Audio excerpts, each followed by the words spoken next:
শেখ হাসিনা সামনের সপ্তাহে দেশে আসতেছে। ভাই এটা আমি বলি নাই, শেখ হাসিনার নিজের কণ্ঠে শোনেন। সামনের সপ্তাহে আমি চলে যেতে চাচ্ছি।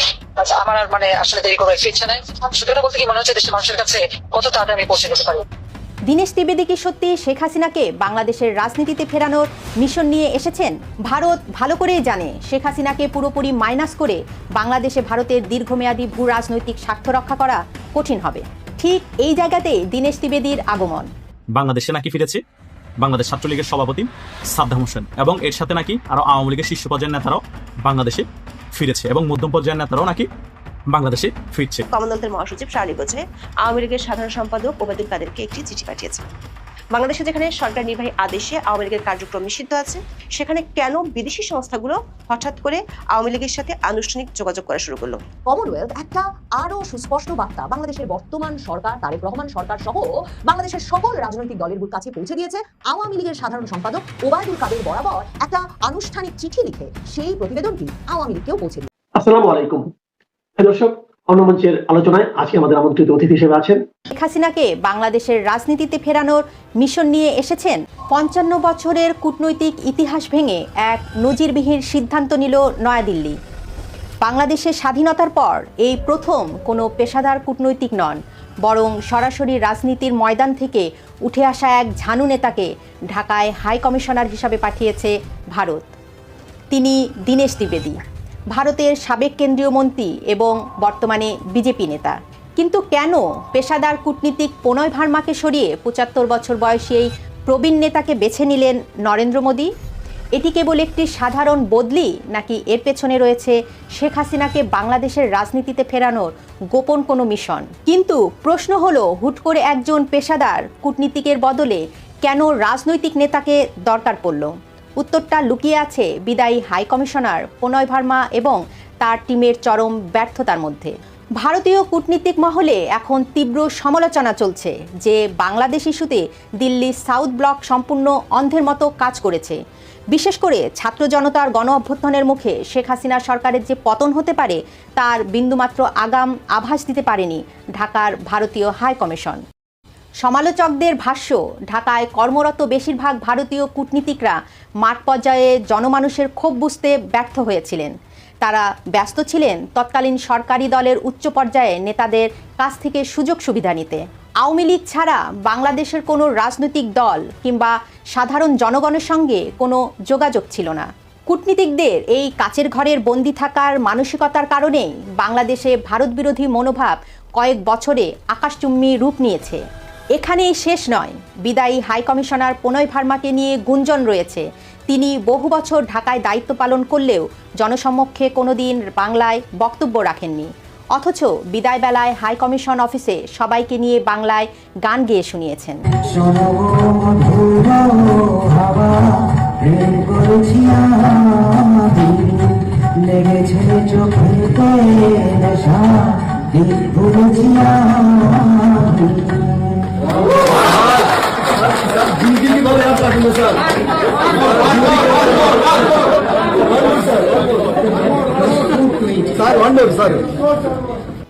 বিশ্লেষকরা প্রশ্ন তুলেছেন যে ভাষার আবেগ দিয়ে বাংলাদেশের মানুষের মন জয় করা যেত, সেই ভাষা কেন তিনি দায়িত্ব পালনের সময় ব্যবহার করলেন না? কেন শুধু বিদায়ের দিনই তার বাংলা প্রীতি উথলে উঠল? এই মনস্তাত্ত্বিক দূরত্বই প্রমাণ করে কেন ভারতীয় কূটনীতি বাংলাদেশের সাধারণ মানুষের মন থেকে দূরে সরে গেছে। ভারতীয় গণমাধ্যম হিন্দুস্তান টাইমস তাদের এক প্রতিবেদনে স্পষ্ট লিখেছে, ৭৫ বছর বয়সী প্রবীণ নেতা দীনেশ ত্রিবেদীকে ঢাকায় পাঠানো ভারতের পররাষ্ট্র মন্ত্রণালয়ের পেশাদার কূটনীতিকদের জন্য এক ধরনের কঠোর জবাবদিহিতার বার্তা। মোদী সরকার আমলাদের ওপর নির্ভরতা কমিয়ে এখন রাজনৈতিক নেতাদের মাঠে নামাচ্ছে। কূটনৈতিক বিশ্লেষকদের মতে দীনেশ ত্রিবেদীর মতো একজন ব্যক্তিত্বকে পাঠানোর মূল উদ্দেশ্য হল ঢাকায় বসে যারা দুই দেশের সম্পর্ককে নিজেদের ব্যক্তিগত আখের গোছানোর মাধ্যম বানিয়ে ফেলেছিল সেই ধান্দাবাজদের সিন্ডিকেট ভেঙে দেওয়া। দীনেশ ত্রিবেদী যেহেতু কোনো আমলা নন, তিনি সরাসরি নরেন্দ্র মোদী ও অমিত শাহের গুডবুকে থাকা একজন শীর্ষ নেতা। তাই ঢাকায় এসে তাকে কোনো স্থানীয় সুযোগ সন্ধানী রাজনৈতিক চামচাদের ওপর নির্ভর করতে হবে না। তিনি সরাসরি ঢাকায় সব রাজনৈতিক পক্ষের সঙ্গে, তা সে বিএনপি হোক, জামাত হোক, সবার সাথে আলোচনার টেবিলে বসতে পারবেন। তার এই ঝরঝরে বাংলা বলার ক্ষমতা ঢাকার সাধারণ মানুষের সাথে ভারতের একটা নতুন সংযোগ তৈরি করতে সাহায্য করবে, যা প্রণয় ভার্মা কখনোই পারেননি। এবার আসা যাক সবচেয়ে গুরুত্বপূর্ণ প্রশ্নে।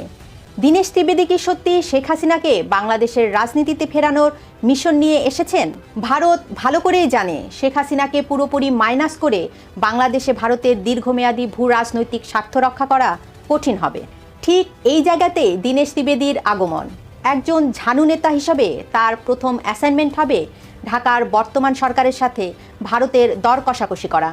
তিনি এসে হয়তো প্রথমেই শেখ হাসিনাকে ফেরানোর ডিরেক্ট মিশন শুরু করবেন না, বরং পর্দার আড়ালে কূটনীতি শুরু করবেন। তিনি বোঝার চেষ্টা করবেন ঠিক কোন কোন শর্তে বাংলাদেশে আওয়ামী লীগের পুনর্বাসন সম্ভব। একই সাথে বিএনপি, জামাত এবং অন্য রাজনৈতিক দলের সাথে ভারতের একটি আস্থার সম্পর্ক তৈরি করাও তার অন্যতম লক্ষ্য। তবে পর্দার আড়ালে শেখ হাসিনা এবং আওয়ামী লীগের ভবিষ্যৎ সুরক্ষিত করার জন্য ভারতের হয়ে সর্বোচ্চ চাপ তিনিই দেবেন, এ বিষয়ে কোনো সন্দেহ নেই।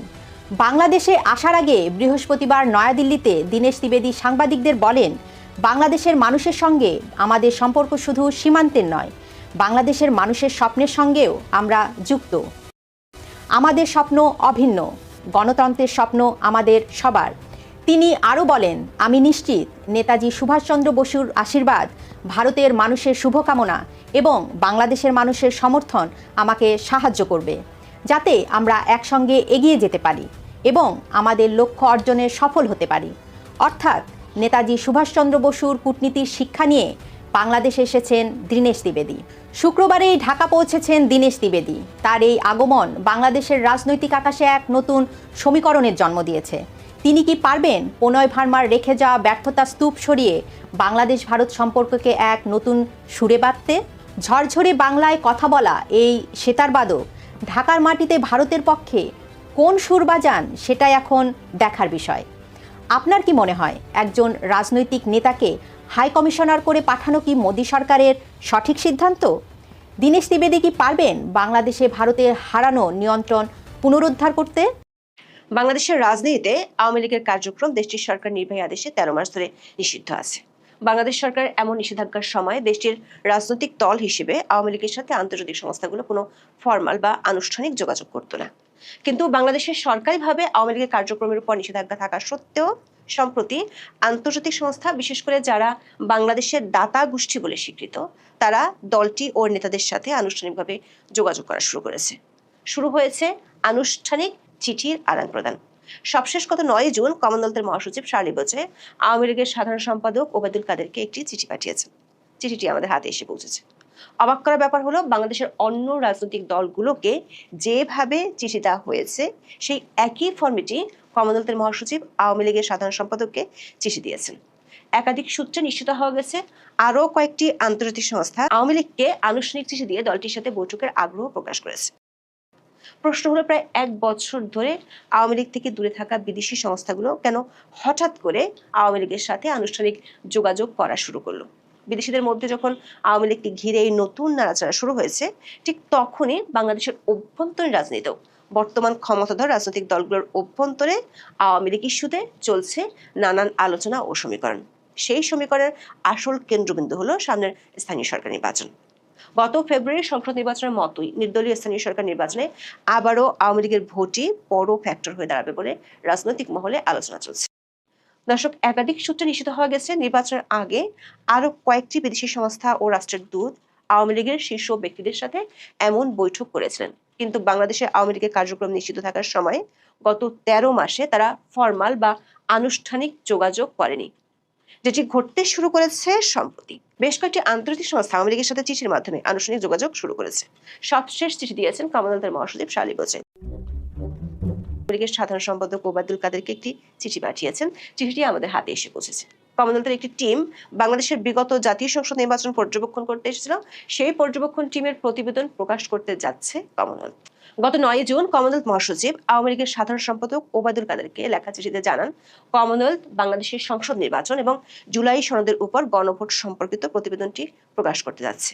কমনওয়েলথের সেই প্রতিবেদনটিও আমাদের হাতে এসেছে।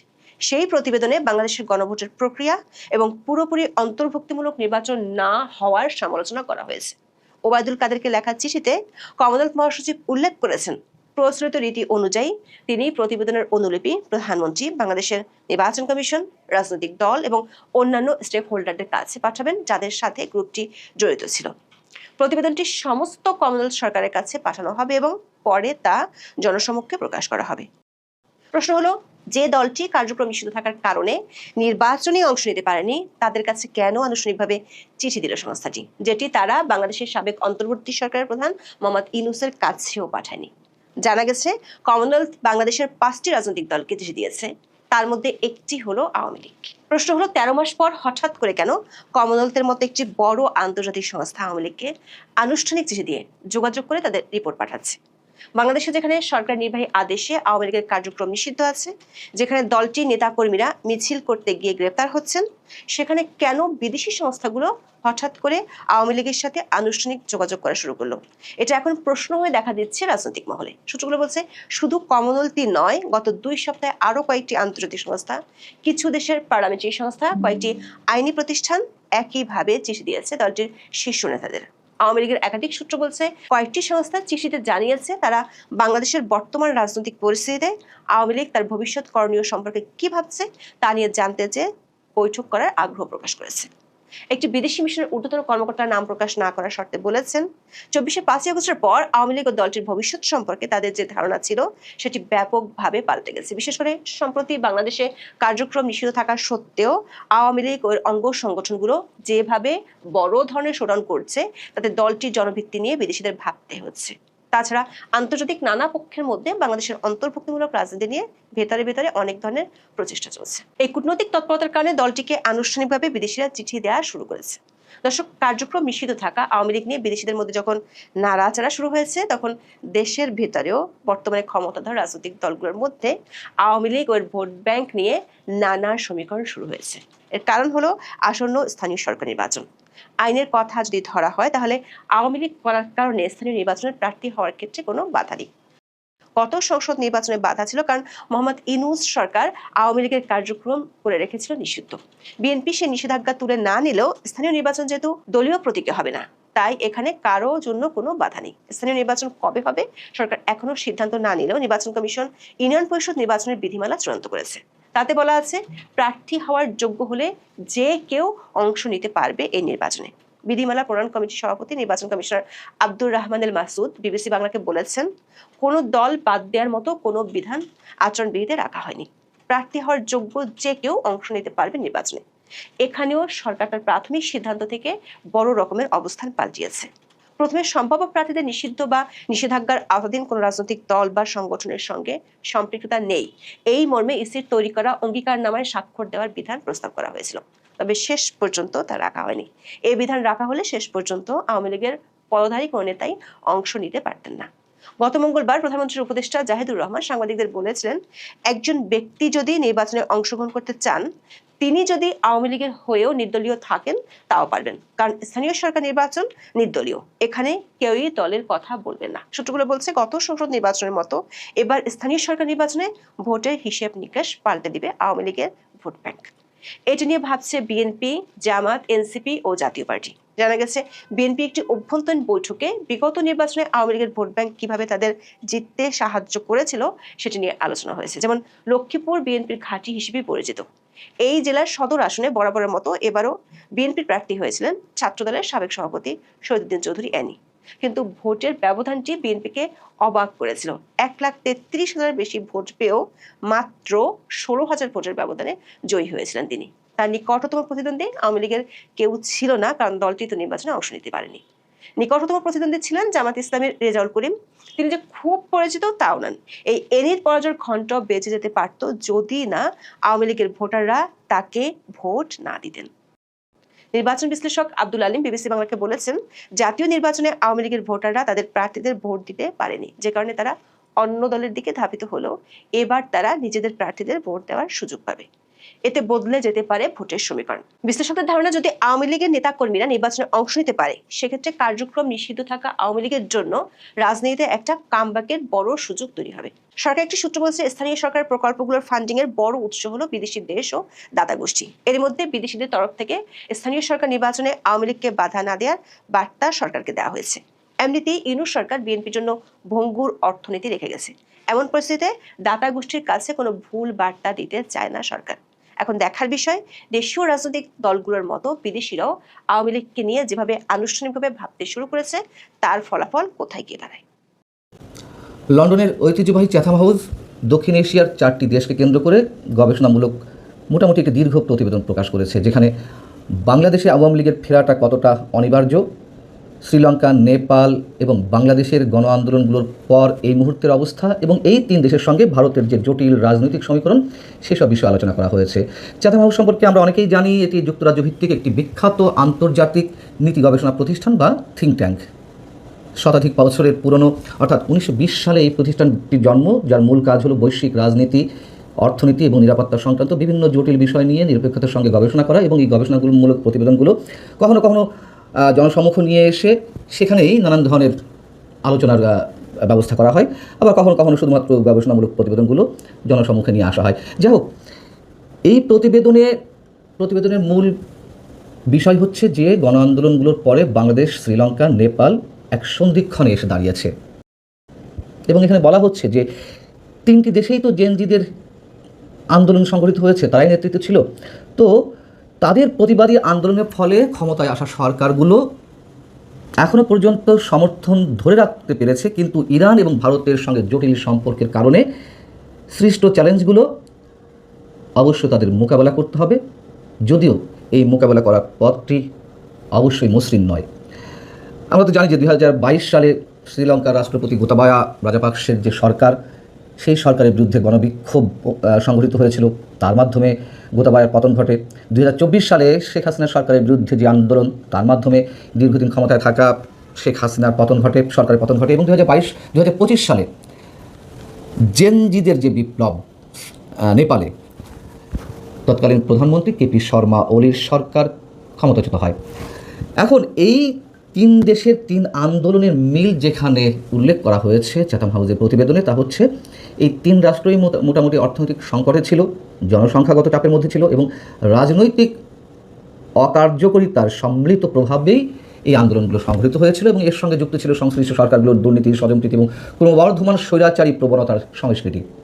আমার মনে হয় চ্যাথাম হাউসের এই যে প্রতিবেদনটি, গবেষণামূলক প্রতিবেদন, যথেষ্ট নিরপেক্ষতার সঙ্গে করা হয়েছে এবং বলা হচ্ছে যে আন্দোলনের পর নানান ধরনের আশাবাদিতার সৃষ্টির একটা লক্ষণ দেখা দিয়েছিল যদিও, কিন্তু এই 3 দেশই অভ্যন্তরীণ এবং বাহ্যিক চ্যালেঞ্জের মুখোমুখি এবং আন্দোলনগুলোর পর যে সরকারগুলো এসেছে তারা যথেষ্ট জনসমর্থন নিয়ে এসেছে, কিন্তু জন আকাঙ্ক্ষার যে জায়গাগুলো, সংস্কারের যে বিষয়গুলো, সেইগুলো করতে অনীহা কিংবা অক্ষমতা এই সরকারগুলোর ভিত দুর্বল করে দিতে পারে।